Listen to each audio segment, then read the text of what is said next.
En la actualidad es una persona que se enferma de todo, jamás aumenta de peso y pues si bien uno lo piensa es una, ay sí, chévere que nunca engorda, pero es que resulta que tiene pérdida de masa muscular, empezó la reabsorción ósea, ¿sí? A una temprana edad, el envejecimiento se le aceleró, sumado a una persona que tenía una enfermedad neurodegenerativa, entonces esa enfermedad empieza a cobrar con mayor fuerza, tenía epilepsia y ahora los episodios epilépticos son más frecuentes, claro, porque sencillamente alteró esto. 5 años de su vida, literalmente haciendo todos los meses su profiláctico para parásitos, no que ni siquiera estamos hablando de antibióticos, estamos hablando del profiláctico para parásitos. Entonces, esos efectos negativos o el cambiar hace que todo el tiempo estemos en inflamación. La inflamación no tiene nada bueno. Es más, la inflamación desde el punto de vista del patógeno está diseñada para eliminar el patógeno, pero la inflamación se debe controlar. Si usted no controla la inflamación, termina muriendo ese producto del exceso de inflamación. La inflamación es un proceso que es mediado, que es controlado, y eso hace que esa abundancia relativa se cambie cuando esos cuadros inflamatorios aparecen. Y cuando eso ocurre, ¿qué debemos hacer? Tratar de reconstituir ese microbiota. ¿Cómo lo reconstituimos? Ya sea con los probióticos, que era el caso que les decía de la enterogermina que se le da a los niños, ustedes lo van a ver en pediatría, cuando los niños tienen muchos episodios diarreicos o de vómito, lo primero que van a hacer es darle zinc y mandarle una ampolleta que se llama enterogermina. La enterogermina viene cargada con microorganismos benéficos. ¿Con qué finalidad? Con que ese tapiz se vuelva a reconstituir. ¿Cómo lo puedo reconstituir o cómo ayudo en el día a día? Porque tampoco podemos ir a tomar enterogermina todos los días, ¿sí? O sea, ahora toca medirles todo. Con prebióticos, y es la fuente, son todos aquellos productos, llámese frutas, vegetales, yogures, lo que sea, que van a potenciar el crecimiento de quienes, de los microorganismos que componen esa microbiota, no de los patógenos, sino de los benéficos, si lo ponemos en esos términos. Por eso es tan importante la dieta balanceada, por eso son tan importantes los vegetales. Y acá lo que vamos a tener es que se reconstituye, y no solo eso, observen cómo sistémicamente hay un cambio. Por ejemplo, una persona que cambia la dieta para bajar de peso, pues sí, es una persona que efectivamente, una dieta adecuada, ¿no? Para bajar de peso, sí, disminuye el peso, pero además va a tener ganancia ¿en qué? En que reduce los cuadros inflamatorios, ¿sí? En que la absorción de minerales, nutrientes va a ser mejor, etcétera, etcétera. Ojo, hablo de algo equilibrado, no significa que todo el mundo tenga que hacer dietas para bajar de peso. Estas dietas que se hacen absurdas y es dejar de comer por todo un día o en un mes y bajar 20 kilos, no. Eso se debe hacer todo de la mano con el manejo adecuado de los alimentos para precisamente favorecer que esa microbiota aparezca. En la boca, en la cavidad oral, observen, también hay microbiota. Este es el dientecito. El dientecito normalmente debería ser así, por este lado. Esto ocurre cuando la microbiota se altera. Todos tenemos microbiota en la cavidad oral. Y la idea es tener una microbiota sana, pero resulta que hay diferentes hábitos, por ejemplo el cigarrillo, el consumo de alcohol, la obesidad, la dieta, que hace que empiecen a aparecer las bacterias patógenas, y no solo eso, aparece una cosa que es el biofilm, las capas y capas de microorganismos, y microorganismos que tal vez no son los adecuados. ¿Y qué va a ocurrir? ¿Qué pasa de ser esto, lo sano, observen, a tener ya problemas, gingivitis, periodontitis y eventualmente un carcinoma? ¿Todo producto de qué? De los malos hábitos, tanto alimenticios y de estilo de vida como de higiene, ¿no? Que va mucho de la mano con eso. En la piel va a ocurrir lo mismo, en la cavidad óptica, en el ojo, en la cavidad oral. Observen cómo los microorganismos pasan de ser los verdes benéficos a tener una cantidad heterogénea de rojos, que eso nos vamos a centrar después, por ejemplo, Streptococcus, Haemophilus, E. coli, todos los patógenos, y esos empiezan a ser muchísimo más enriquecidos. Entonces, la restauración del microbioma, adecuadamente prebióticos, probióticos, ¿cierto? Empezamos a combinar y volvemos a tener en mayor proporción las células que van a beneficiar iniciar el crecimiento, vuelven a aparecer uniones estrechas, es decir, se vuelve a restaurar esa integridad del epitelio, las citocinas observen cómo disminuye la presencia de patógenos, y lo mismo va a ocurrir a nivel de la cavidad vaginal, ¿cierto? Y es muy importante entender que hay diferentes alternativas, eso ya se nos ha hablado en varias oportunidades, que no es común, pero aparece en la última década tal vez como uno de los avances más grandes, y son los trasplantes de materia fecal, en caso que sean necesarios, porque realmente van a restaurar de manera dramática ese daño que se ha generado. Literalmente introducen la materia fecal. Entonces básicamente lo que hacen es generar un pool de esa microbiota adecuada que viene en la materia fecal de diferentes individuos. Entonces, y eso no lo hacen como tipo trasplante, no le buscan que haga compatibilidad o algo así, ¿no? No, porque usted no tiene células del cuello. En la materia fecal usted no tiene nada de eso. Profe, pero ¿cómo la recogen? Por ejemplo, Luisa, ¿usted cualquier microbiota y deposita? Se les puede hacer de dos formas, y es hacerla de manera sintética, y es decir, enriquecer en un laboratorio, en un cultivo, los que son, que es el caso de la enterogermina que viene por vía oral, donde usted está inoculando allá la cantidad de microorganismos, y otro como tal es la materia fecal, porque es que resulta que en la materia fecal no solo vienen las bacterias, viene asociada a una cantidad de metabolitos y obviamente a los productos de desecho, pero también metabolitos que son los que van a ayudar, que es lo que vamos a ver ahorita, el quorum sensing y la formación de biofilm. Y eso es lo que va a ayudar a atraer a todas las bacterias para poder establecer como esos nichos, esas comunidades que se forman de microorganismos. Pues por eso se requiere hacer eso. Entonces, importantísima, ya les decía que la vamos a retomar después, por ejemplo, en el control del dolor, la del intestino. Si es la adecuada, puede hacer que se dé el control, si no, va a exacerbar el dolor. Y estoy hablando de no dolor, un cólico intestinal, no estoy hablando de dolor, por ejemplo, en las personas que han sufrido quemaduras. Entonces, como respuesta, sí, el dolor no es más manejable cuando la microbiota intestinal es la adecuada. Los parásitos, observen, estamos hablando a nivel intestinal, y esto ya lo veíamos en ese módulo. Observen cómo cuando hay disbiosis, independientemente que sea una patología intestinal, piensen que estoy hablando de una toxoplasmosis, o estoy hablando de otro tipo de patología, se da el paso a cerebro, ¿sí? Diferente a un individuo que su barrera intestinal se mantenga, esos parásitos eventualmente se quedan acá, y la posibilidad de que lleguen acá es menor, es decir, que el impacto es sistémico. Como en un individuo cuando hay diarrea, se da la restauración aproximadamente en 14 días. Vuelve, observen, día 1, día 14. Al día 1 llega el agente infeccioso, se da el cuadro de diarrea, llega la disbiosis, observen cómo hay pérdida, etcétera, y finalmente se restaura. ¿De la mano de qué? Obviamente del control de los patógenos, es decir, de los antimicrobianos, antiparasitarios, ¿cierto? Y finalmente de la dieta que logran que se vuelva a restaurar. ¿Vuelve a ser exactamente la misma que la preinfección? No, jamás vuelve a ser exactamente igual. Van a haber pequeños cambios, ya sea en número, ya sea en predominio, ya sea en que algunos de estos patógenos se queden como comensales, y eso va a llevar a que la microbiota, de nuevo el concepto es que es cambiante, evoluciona a lo largo del tiempo. Entonces, esta es la tarea de ustedes para la casa. Van a asociar los géneros y especies más representativas de cada filo. ¿De cuál filo? De los que tienen acá. Ya lo envío al correo. Y la localización anatómica. Entonces van a poner acá Firmicutes enfrente a género y especie. ¿Sí? Localización, intestino. Localización en todos lados, entonces ponen en todas las cavidades. Localización en la piel, solo en la piel. No son muchos, no es que les va a salir una lista, no, estos son los principales filos, y enfrente de cada uno van a buscar. No lo tienen que entregar, les va a salir en el parcial. ¿Listo? Entonces ustedes verán si lo hacen, y si lo estudian, eso corre por cuenta de ustedes. Ya, un punto anunciado al parcial que tienen acá. ¿Listo? Oiga, ese parcial es normal. Y en el práctico en especial. Horrible.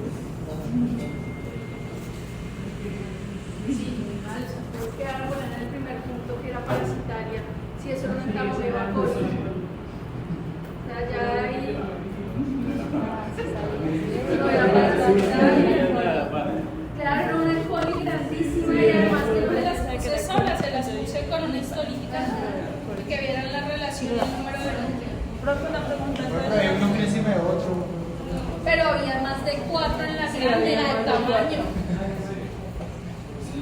Profe, solamente es género, especie y localización. Sí, no tienen que especificar nada, que es algo. Por ejemplo, si en este film todos están en intestino, pues ponen todos en intestino, ¿sí? O sea, no tienen que, la idea es que tengan idea donde, exacto, no. O en piel, pero no tienen que hacer esa discriminación, ¿no? Ahora, ya para cerrar, vamos a hablar de la relación hospedero-bacteria. ¿Por qué? Porque es importante, ya que hablamos del microbioma, tener en cuenta que pues, hay diferentes tipos de interacciones entre el hospedero y las bacterias. Volvemos a las del colegio: mutualismo, comensalismo y parasitismo. En el caso de la microbiota, pues obviamente va a haber mutualismo y comensalismo, pero en el caso de las patógenas, que es de las que seguiremos hablando, ¿qué entra? El parasitismo. ¿Por qué? Porque el hospedero por principio sufre daño o sufre muerte, ¿cierto? Una de las dos. Entonces, esto es lo que estaría ocurriendo en las patógenas, esto en las comensales. Ahora, ¿qué debe ocurrir para que esas bacterias pues generen un daño en el hospedero? Siempre va a haber una colonización. Eso es importantísimo. Cuando uno les pregunta o cuando les pregunte cuáles son los principales factores de virulencia, el principal y determinante es la adherencia y la colonización. Piensen que ustedes comieron una cantidad de bacterias patógenas en el desayuno, pero ahora resulta que ninguna de esas logró un espacio en el intestino para poderse adherir, para poder tocar el intestino. ¿Se enfermarán? No, no se van a enfermar porque ninguna se adhirió y ninguna va a lograr colonizar. ¿Dónde van a salir todas? En la materia fecal. Claro, es el principio básico. Ahora, la colonización no es sinónimo de infección, ¿claro? La infección solo aparece cuando aparece la invasión y el daño. Que yo puedo estar infectado, pero ser asintomático, ¿sí? Que es un portador sano o un individuo completamente asintomático, o desarrollar ciertos síntomas y luego estar en etapa latente. Y ya luego sí aparece la enfermedad. ¿Listo? Que la enfermedad es cuando ya tengo síntomas claros y tengo una serie de manifestaciones en el paciente, llámese diarrea, vómito, lo que ustedes quieran. ¿Claro? Y eso va a depender en gran medida de qué tan infectiva, qué tan virulenta es la cepa o la bacteria de la que estemos hablando. Hay bacterias que van a ser más virulentas que otras o que tienen un mayor poder de infectividad. Entonces acabamos de aprender de múltiples factores, del número de microorganismos, que eso también lo hablábamos en parásitos y en hongos. No es lo mismo tener uno a tener un millón, eso va a cambiar dramáticamente. La vía, ¿cierto? Si es una vía endógena o si es una vía exógena, viene de afuera. Si es un patógeno, si es un oportunista. Entonces, por ejemplo, en el caso de los patógenos, un patógeno comúnmente requiere una vía de llegada. La vía ahora, básicamente, comemos. Llega al intestino, nos da enfermedad. Hay algunos que son oportunistas, ¿qué significa que sean oportunistas? Que ya estaban ahí, los hemos tenido todo el tiempo, pero jamás no se generaban enfermedad porque sencillamente la colonización del patógeno era muy baja. Ahora ocurrió la disbiosis, la colonización del patógeno apareció y eso es lo que llamamos oportunistas. El clásico ejemplo, Clostridium. La mayoría tenemos Clostridium. ¿Tenemos enfermedad por Clostridium? Ninguno. Ahora, nos enfermamos de otra cosa y Clostridium apareció porque es oportunista. Pues esa oportunidad puede llegar, o sea, mientras que no hay la disbiosis puede llegar a ser beneficiosa. O no, siempre están ahí esperando a que cualquier cosita. Cuando uno habla de oportunismo, dentro de esto ya es de patógeno. O sea, ya es que no le va a dar nada bueno al organismo, sino enfermedad, llámese cual sea la enfermedad.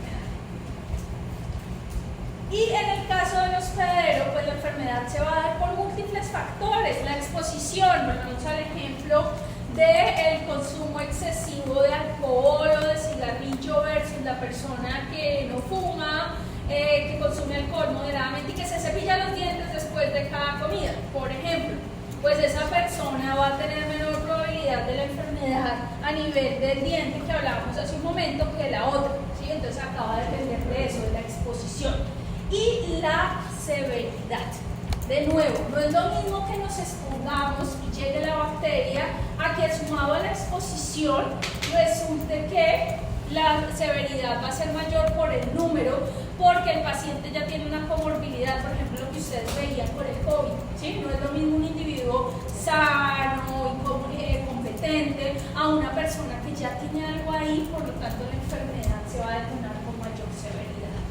Entonces, tenemos que en el cuerpo todo siempre debe estar en homeostasis. Por acá está la bacteria, que es la verdecita, que es todo lo que acabamos de hablar del microbiota, ¿cierto? Nuestra microbiota. ¿Que podemos tener más bacterias? Sí, observen, por acá aparecen las azules. Ya no solo tenemos verdes, sino azules. Ahora, estas dos eran patógenas, no, están generando un efecto de mutualismo. Entonces, ¿a la bacteria le sirve vivir en el cuerpo? Sí, porque tiene donde adherirse, porque está protegida. Adicional de consumir nutrientes, esa bacteria va a hacer que nosotros tengamos tolerancia, ¿cierto? Que se generen los mecanismos de memoria, etcétera, etcétera. Ahora, ¿cuándo cambia? Cuando ya estas bacterias no son ni azul ni verde, sino en rojo. Entonces ya acá tenemos que hay un rompimiento, una ruptura de esta barrera y aparecen las patógenas, ¿cierto? Y aparece la enfermedad, aparece la inflamación y aparece la invasión. Ejemplos. Streptococcus epidermidis y Staphylococcus aureus. Observen, igual, la misma escala, hablando de equilibrio, pueden estar como comensales, observen, pero ¿qué ocurre si hay alguna alteración, si hay un cambio o del hospedero per se? Observen cómo en este aparece la formación de biofilm por la inmunosupresión del paciente y aparece la sepsis, por ejemplo. Como acá abajo lo tenemos como comensal, todos tenemos Staphylococcus aureus. En la próxima práctica, en la práctica de la otra semana, ustedes van a tomar frotis y se van a dar cuenta que todos tenemos cocos gram positivos. Y esos cocos gram positivos, la mayoría en cavidad bucal, vaginal, donde los encuentren, en la piel, son estafilos. Ahora, ¿todos tenemos enfermedad por estafilo? Pues no, porque está como comensal. Ahora resulta que ese estafilo puede hacer cualquiera de los mecanismos que hablábamos en la parte anterior de expresión génica o de cambio. ¿Se acuerdan de las islas de virulencia que hablaban y les daba el ejemplo de la salmonela? Acá también aparece y entonces tenemos infección. ¿Cuándo lo activa? Cuando resulta que el medio cambió, entonces resulta que cambiamos de producto o nuestra higiene disminuyó, ya no nos bañamos todos los días sino una vez a la semana, entonces la cantidad de estafilos empieza a ser mayor, ¿cierto? Porque no la depuramos con el recambio del baño, etcétera, etcétera. Entonces, ¿de dónde llegan esas bacterias? Pueden venir de los mismos humanos, ya sean portadores sanos o con enfermedad activa.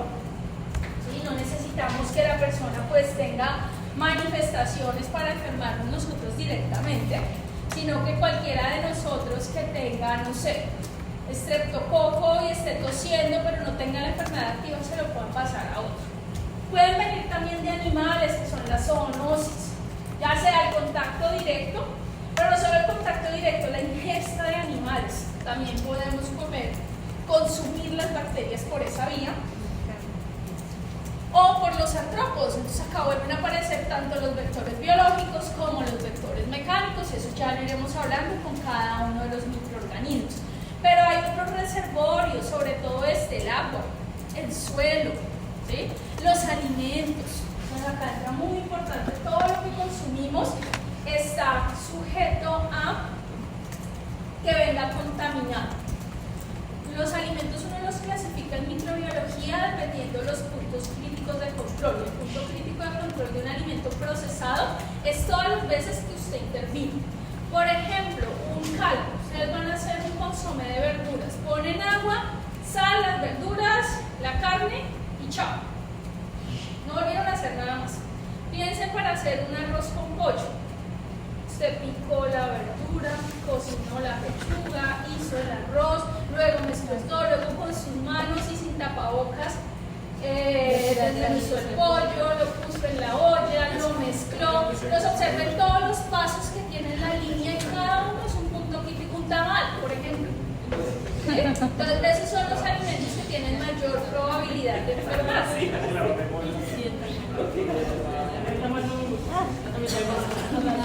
Muchos de los brotes usualmente cuando son grandes de intoxicación alimentaria son con comida y usualmente arroz con pollo. porque es el que tiene más puntos críticos. Pero es que en el sancocho la cocción es mayor, lleva muchas cosas, pero lleva mucho tiempo de cocción. Similar al tamal. El problema del tamal es que la cocción a veces no es tan continua. Entonces teníamos una asignatura todo un semestre haciendo análisis de alimento y alimento, todos los puntos técnicos de control, todo lo que podía contaminar. Y el salpicón. Porque además eso no tiene cocción, eso es crudo. Eso está crudo. Se tiene el agua y el agua, pues vaya usted a saber el origen del agua. Con hielo. Pique todo. Eso es cuando uno necesitaba coliformes enterotolerantes o enterofecales, es decir, del tracto gastrointestinal, compraba salpicón. Porque en el salpicón sale todo, sale coli, sale salmonela, chiquela, sale absolutamente. Por si les gusta comer salpicón, o piña en la calle que paran y comen.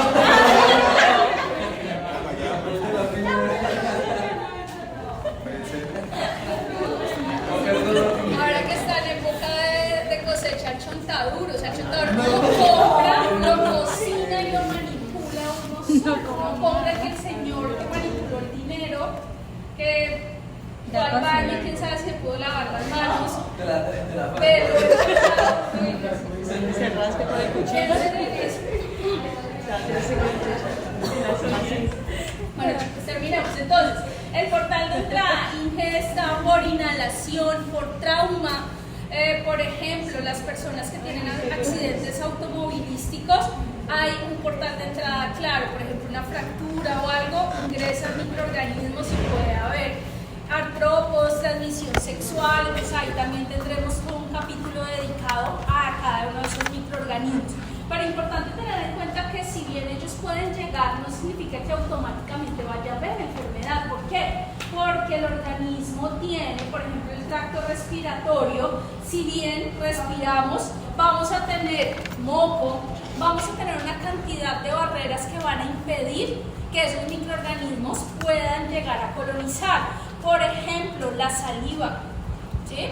Por ejemplo, en los ojos, las lágrimas, ¿sí? Entonces acá tenemos una serie de barreras que deben poder romperse para que finalmente aparezca la enfermedad. Entonces es una mezcla de factores. En el caso de las lágrimas, observen, y en la saliva, eso está cargado de lisocima, o sea, ya de por sí eso viene con enzima que daña todo, ¿sí? Pero sumado a eso, ayuda al reclutamiento de neutrófilos, viene una serie de mediadores que van a ayudar sencillamente a que esos patógenos sean eliminados. Ese epitelio va a tener un recambio continuo que también hace o evita que esos microorganismos logren, por ejemplo, el biofilo, la acumulación, por ejemplo, en la cavidad bucal. La idea es que ese epitelio se está cambiando continuamente. Entonces, siempre lo que vamos a tener es que, por ejemplo, en el caso de las lágrimas, este es el epitelio, observen cómo acá se forma esa capa que va a tratar de repeler la llegada de los patógenos, ¿cierto? Ahora, cuando eso se altera y tenemos infección, observen cómo se pierde esa capa inicial y cómo finalmente los patógenos logran colonizar. Siempre tenemos una barrera y aquí el punto es que para tener infección, la barrera debe romperse. Lo mismo ocurre en la piel, entonces normalmente va a estar protegida, protegiendo tanto a los virus, a las bacterias, a los hongos. Ojo, todos tenemos patógenos en piel, pero no todos tenemos enfermedad por los patógenos. ¿Por qué? Porque vamos a estar enviando, por ejemplo, el sudor, las sales, continuamente están tratando de hacer ese recambio. La grasa que elimina la piel también trata de dejar contenidos esos agentes.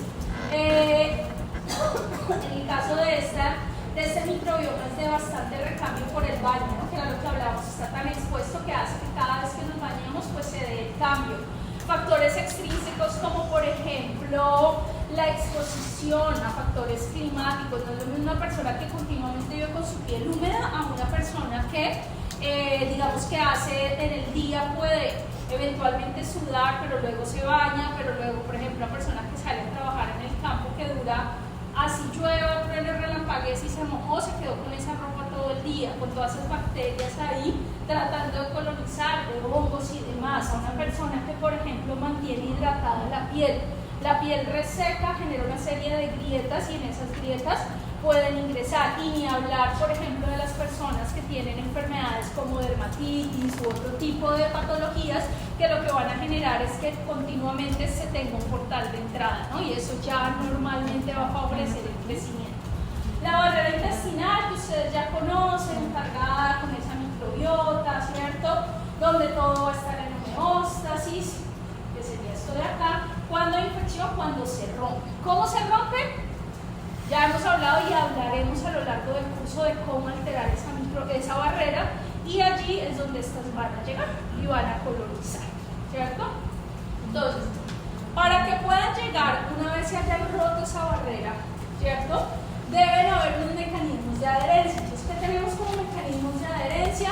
Pilis, cápsulas, capa S, proteínas de superficie. Lo básico que ya vimos en la primera parte, y obviamente dependiendo de cada género y especie que hablemos, pues ya entraremos a hablar de lo específico, de proteínas, cuáles sistemas de secreción, si producen enzimas, si no, cómo llegan, etc. Hoy no nos vamos a centrar, pues porque no es la pertinencia, vamos a hablar con cada uno, dando ejemplos puntuales. Entonces, por ejemplo, factores de invasión, listeria, entonces observen, tiene adhesinas e invasinas, es decir, que se puede adherir y sumado a eso puede invadir la célula.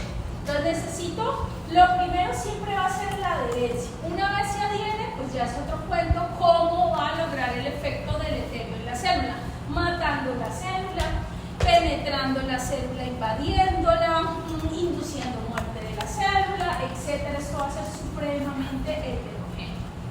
Pueden producir toxinas, pueden producir enzimas, pueden hacer evasión inmune, pueden al interior de la célula sobrevivir en los fagocitos. Entonces acá vamos a tener múltiples mecanismos que iremos hablando con cada género y especie que estudiamos, dependiendo del cuadro que iremos viendo o de los cuadros que iremos viendo a lo largo del curso.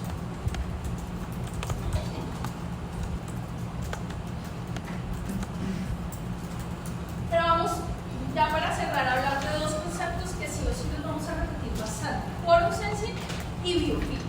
¿En qué consiste? Resulta que hace unos años se encontró que las bacterias eliminan factores al medio. ¿Qué factores? No vamos a entrar en detalles si eso es una proteína, eso eliminan o liberan factores al medio. Y esos factores resulta que básicamente lo que van a hacer es reclutar a más miembros de esa especie. Entonces observen en este lado. Célula verde, liberan factores y esas dos células se encuentran, se reconocen. Entonces, estos son autoinductores entre las dos especies que hacen que esas células se empiecen a acercar.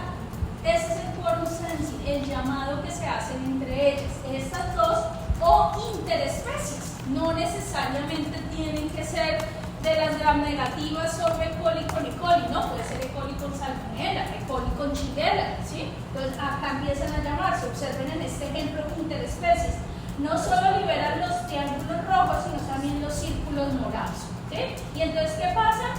Se acercan. Ahora, las dos son patógenas, las dos quieren lo mismo. ¿Qué hacen? Pues empezar a trabajar para lograr esa finalidad. Eso es muy común en el intestino. Y es poder generar esos grupos o encontrar esos grupos de bacterias del mismo género y especie o bacterias de géneros similares o con una función similar que se empiezan a agrupar. ¿Para qué? Para tener una ganancia en número. No es lo mismo tener 2 a tener 4 o a tener 10 o a tener 400. Entonces el quórum sensing son factores liberados al medio que atraen. Son como una quemoquina. Claro, que van a atraer a esa célula. ¿Qué célula? Pues una célula de una especie de hongos. Por ejemplo, en las gram positivas, observen, se liberan péptidos, estos péptidos autoinductores que básicamente lo que van a hacer es que cuando son reconocidos por otras bacterias van a inducir la transcripción de más de los mismos y eso va a hacer que más bacterias sigan llegando. En el caso de las gram negativas, igual observen cómo sale el autoinductor a las otras células. Ese autoinductor es reconocido